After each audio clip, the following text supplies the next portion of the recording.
Assalamualaikum warahmatullahi wabarakatuh. Perkenalkan, nama saya Maisha Nur Kasana dari kelas 11 BD1. Saya akan menerangkan tentang materi pengangguran. Nah, di sini teman-teman tahu tidak arti pengangguran sendiri? Pengangguran adalah seseorang yang tidak memiliki aktivitas yang bisa dikerjakan, terlebih lagi tidak menghasilkan uang. Sebenarnya pengangguran itu punya kemampuan atau tidak sih? Nah, tentunya semua orang pasti memiliki kemampuan. Seseorang dikatakan pengangguran ketika seseorang tidak memiliki inisiatif untuk mencari pekerjaan yang berguna untuk dirinya sendiri. Terus, contoh pengangguran sendiri itu seperti apa sih? 1. Orang yang tidak mau mencari pekerjaan. 2. Orang yang dipecat dari pekerjaan dan belum menemukan pekerjaan lagi. Kali ini kita akan membahas jenis-jenis pengangguran. Jenis-jenis pengangguran yang pertama yaitu pengangguran struktural, yaitu jenis pengangguran yang terjadi akibat ketidaksesuaian antara keterampilan yang dimiliki seorang pelamar yang ingin bekerja di perusahaan tersebut dengan keterampilan yang dibutuhkan oleh perusahaan yang akan dilamar. Contoh sederhananya yaitu pekerja industri tradisional yang kehilangan pekerjaan karena kurangnya keterampilan untuk beralih ke industri baru yang modern. Nah, cara pencegahannya agar kita tidak menjadi pengangguran struktural, gimana sih? Kita bisa meningkatkan skill kita bisa meningkatkan keterampilan yang kita miliki. Dengan cara apa? Dengan cara kita bisa mengikuti pelatihan. Kita harus terus update dong dalam teknologi, apalagi di zaman modern ini, pasti teknologi itu nomor 1. Semua perusahaan pasti menggunakan teknologi terbarukan agar perusahaan tersebut tidak tertinggal. Jadi kita perlu mengasah skill atau keterampilan kita agar kita ini tidak tertinggal. Jenis pengangguran yang kedua yaitu pengangguran friksional.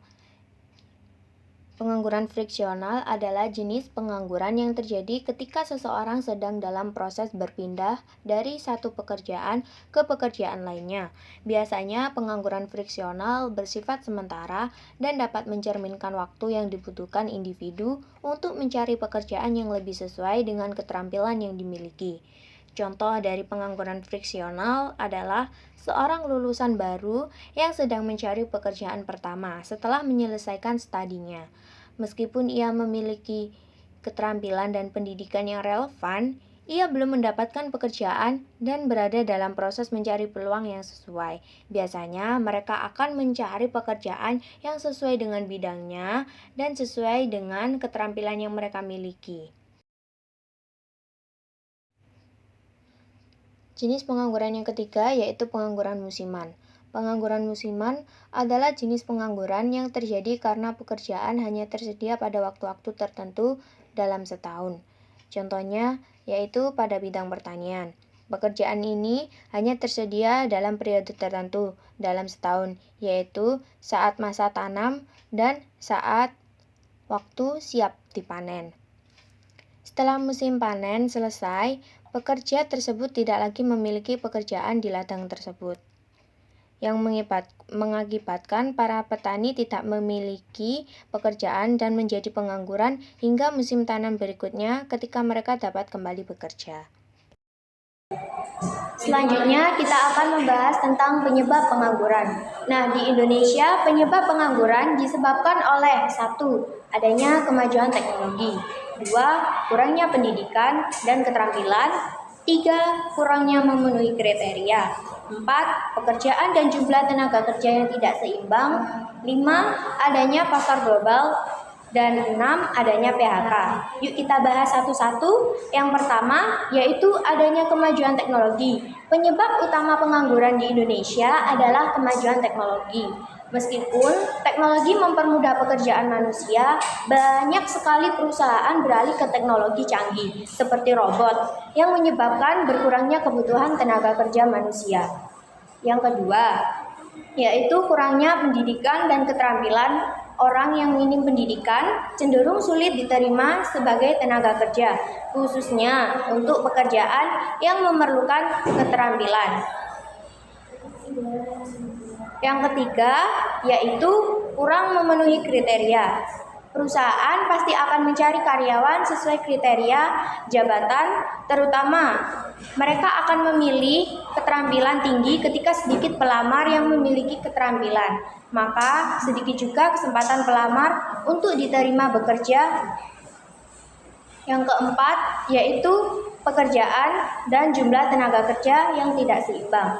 Penyebab pengangguran di Indonesia utamanya karena ketidakseimbangan antara pekerjaan dan pertumbuhan tenaga kerja yang menyebabkan persaingan dan juga ledakan jumlah penduduk juga berkontribusi karena kurangnya lapangan pekerjaan yang cukup. Dampak pengangguran semakin tinggi. Angka pengangguran suatu negara tentu akan berdampak buruk bagi negara itu sendiri. Penjelasan mengenai beberapa dampak pengangguran adalah sebagai berikut. Dampak pengangguran bagi masyarakat. Demi memenuhi kebutuhan hidup sehari-hari, setiap masyarakat tentu perlu bekerja, sehingga dampak pengangguran bagi masyarakat diantaranya 1. Meningkatkan kemiskinan. 2. Memicu tindakan kriminalitas atau kejahatan. 3. Munculnya ketidaksetaraan politik dan sosial. 4. Menjadi beban psikologis bagi pengangguran itu sendiri atau keluarga yang bersangkutan. 5. Keterampilan menurun. Cara mengatasi pengangguran sendiri yaitu setelah memahami penyebab dan dampaknya, beberapa hal dapat dilakukan. Sebagai cara mengatasi pengangguran adalah sebagai berikut. Yang pertama yaitu memperbaiki mutu pendidikan dengan tujuan supaya masyarakat memiliki tingkat pendidikan yang setara. 2. Mengingatkan penyelenggaraan job fair dan magang melalui kerjasama kampus dengan perusahaan supaya info lowongan kerja bisa tersebar luas. Yang ketiga yaitu mengendalikan laju pertumbuhan penduduk melalui program KB. 4. Mengurangi urbanisasi guna untuk mengurangi pengangguran di kota besar dan agar penyebaran tenaga kerja seimbang. Yang kelima yaitu memperluas lapangan kerja dengan cara menggiatkan program padat karya, mendorong ekspor, dan sebagainya. Oke, itulah tadi pemaparan dari materi pengangguran. Semoga materi ini bisa menambah informasi dan wawasan kalian. Dan jangan lupa ya teman-teman, jangan menjadi pengangguran, karena pengangguran itu tidak baik dan akan merugikan diri kalian sendiri. Sekian materi yang saya sampaikan. Wassalamualaikum warahmatullahi wabarakatuh.